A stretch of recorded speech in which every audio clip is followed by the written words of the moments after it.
Good morning, everybody. It's me, guy who hasn't posted in a month, and today we are talking about the new producer's letter for 2024 for Dungeons & Dragons Online.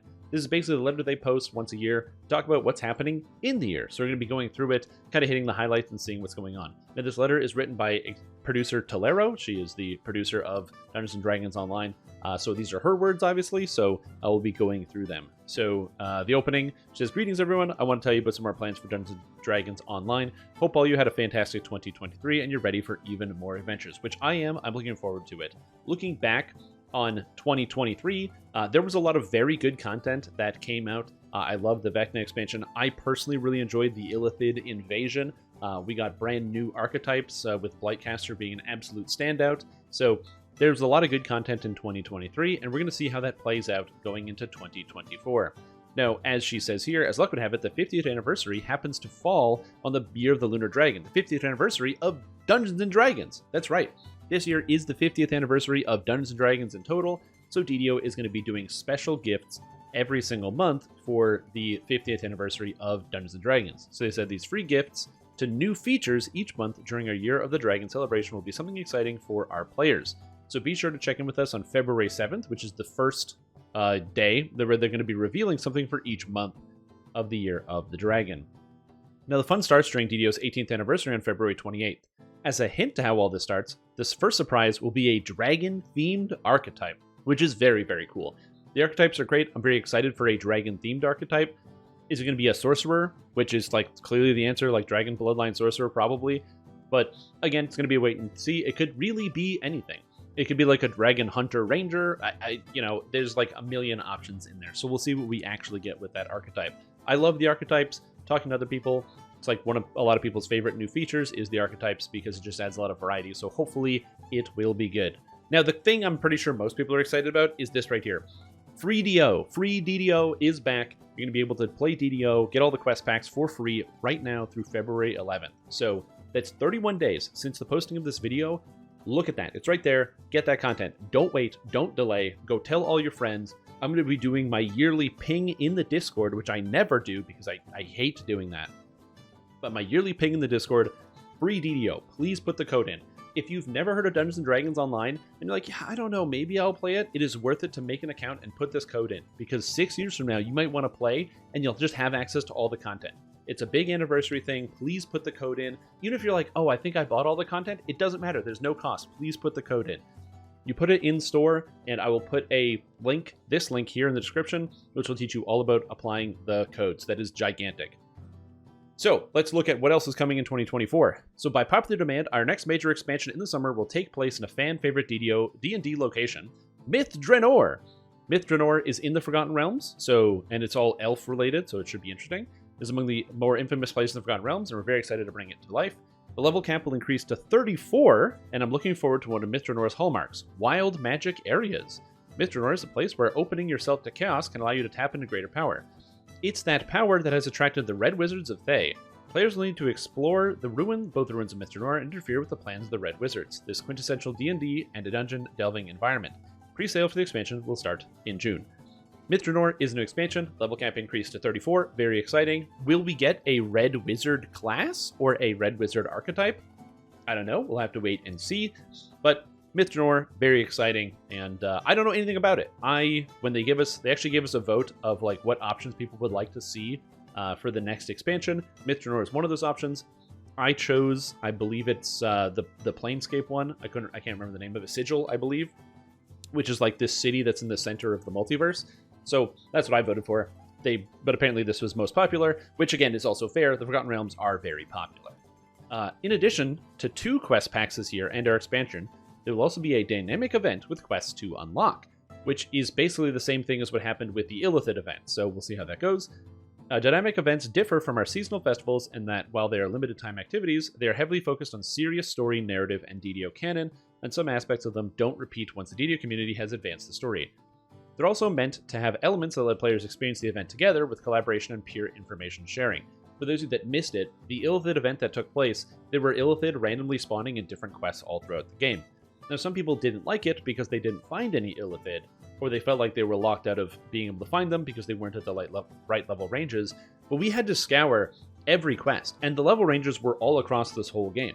Some of them were in Legendary, some of them were in Heroic, some of them were in Epics. And so you needed people to actually go to like every area to try to find all of them. So it was something that I think was very polarizing, because a lot of people felt that they were wasting their time by searching, because they would search, find nothing, and then somebody would find something in a level range they couldn't partake in. But also, it was all just luck of the draw and trying to figure out where you were going, and hopefully you found some of the areas in there. So it was kind of a mixed bag, but the only way we were able to come together was through the peer information and sharing, and there were a lot of interesting forum threads where people were posting other information. To me, it was a really fun event, but I can see why some people didn't like it as much. So they say, after reviewing feedback on the Ilthin invasion, this dynamic event will be inclusive of all character levels, since the Ilthin invasion was fairly endgame focused, which is true. The dungeons that were unlocked are endgame only. They're also great dungeons, with the first dungeon being unlocked, whose name I can't remember offhand, but it's like the Silver Flame dungeon, being one of my favorite dungeons to come out in the last year. It's great. I really like it. It's very, very well done. It's a good combat challenge, and you have to focus, and it gets much harder on the higher difficulties. It will take the place of our hardcore season so that all players can participate. We're anticipating the event will be sometime in the fall, though dynamic events may not always be during fall going forward. So interesting. I don't know if that means we won't be getting any hardcore, but yeah, it'll be replacing hardcore. So for those of you that are hardcore haters, guess what? You get your wish. You're getting a different event instead. With the necessary store infrastructure upgrades complete last year, we'll also be looking to roll out the updates to the VIP program in the spring. We made changes to the proposed rewards based on player feedback, and we'll bring more information about the VIP program soon, which is very exciting. For those that don't know, last year they said there was going to be changes to the VIP program, and unfortunately we didn't get all of those changes. Hopefully this will be a little bit more interesting and involved. And then we'll be updating Crystal Cove and Night Revels to support the higher level cap. Night Revels will also get a new dungeon. Very exciting. So we have the roadmap here. So Q1, that is starting January, so right now. Snow Peaks Festival, Year of the Dragon Reveal, 18th Anniversary, Epic Destiny Balance Pass. That's great. See, this is exciting, because I've said this before, and I've been critical about Stainless Stone Games, that they're the never balance only rework team, where they never balance anything, and they just rework stuff. So, you'll wait like 6 years for things to be just garbage, and then eventually it gets reworked, and now it's actually good. Last year, they started doing balance instead of just full reworks, and the balance changes have been fantastic and amazing. They made so many classes feel good.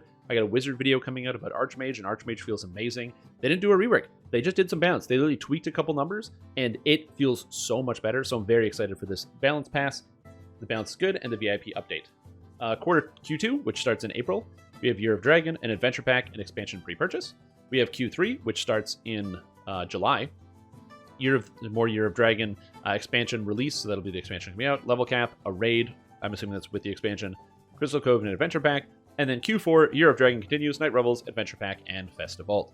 So it looks like we have, I would say that in terms of DDO's release schedule, it looks a little content light, like less quest packs per year, or this year, but again, it's going to depend on the size of the quest packs. They also don't necessarily say there's a free quest pack. They usually have one free quest every year, but there isn't necessarily one here, so we'll have to see how that goes. But overall, looks like a pretty fair roadmap.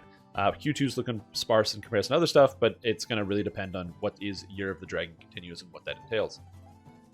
So, if you're new to the game or returning after a break, just give you a quick moment to recap some of the more recent features. Oh, this is great. So they had the Dungeon Catastrophe. If you haven't played it, it is very fun. It's level 4, and it's in the marketplace. If you're a free-to-play player, it has awesome equipment out of it, like really good free-to-play equipment, and it's some of the best free-to-play equipment you're going to be able to get. Great stuff. Very, very fun. And also, there was a whole YouTube or Twitch series called The Joy of Deving with Bob Hess, which you can now watch on YouTube. It's on their YouTube channel, which is amazing. And they're planning to be at PAX East this year again soon. Cool. I'm going to be at PAX East, so that's awesome. I'm going to be able to go and see all of this stuff, so that'll be cool this year. They added the class archetypes, Blightcaster, Dark Hunter, and Acolyte of the Skin.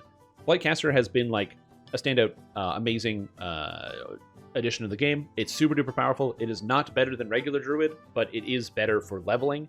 It is a fantastic intro to spellcasters. It's very easy to play. It's fun. It's fast. And it has a lot of really cool endgame use and versatility.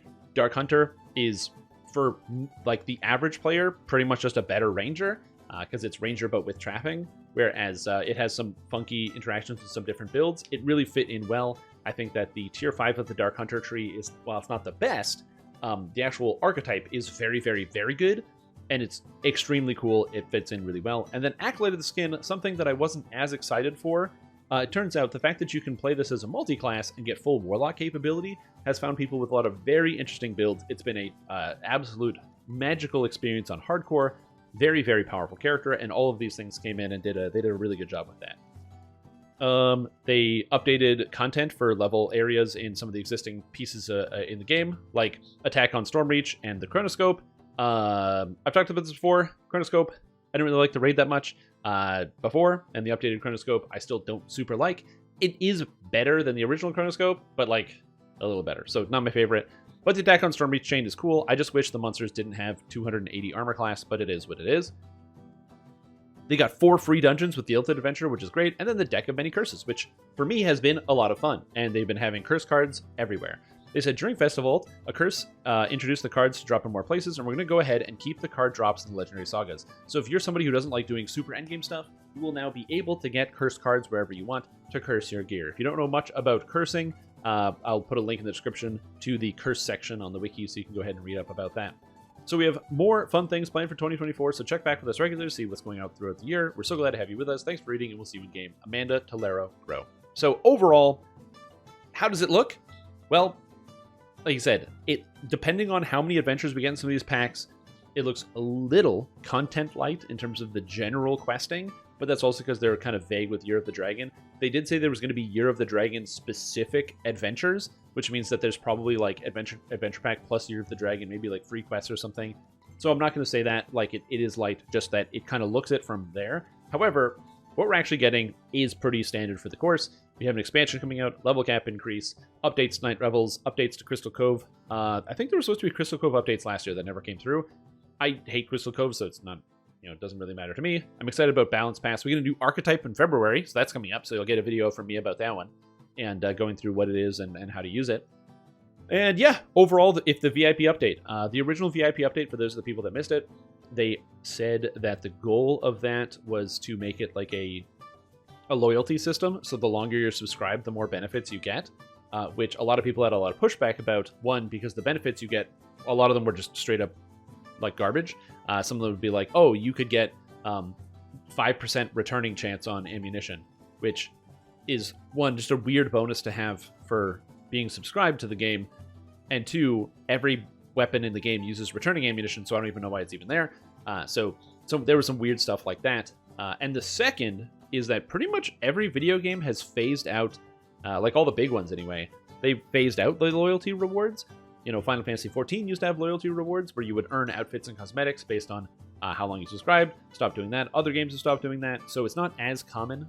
So I think maybe they've changed how they're going to do it or their implementation, because again, those things aren't as common or as popular, or maybe they don't work as well. It's just industry's moved away from that, so I have to assume that they've probably caught on to that and are coming up with some other thing. But we'll get information when we get it. But yeah, so cool, very cool. Myth Draenor, maybe a new class. We got a new archetype coming out with all sorts of stuff.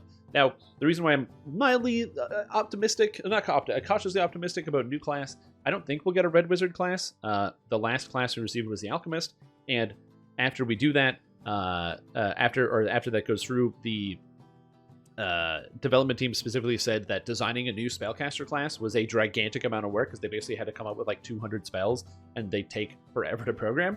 So I can see why maybe they might not add a new direct spellcaster, but again, we will give it a wait and see.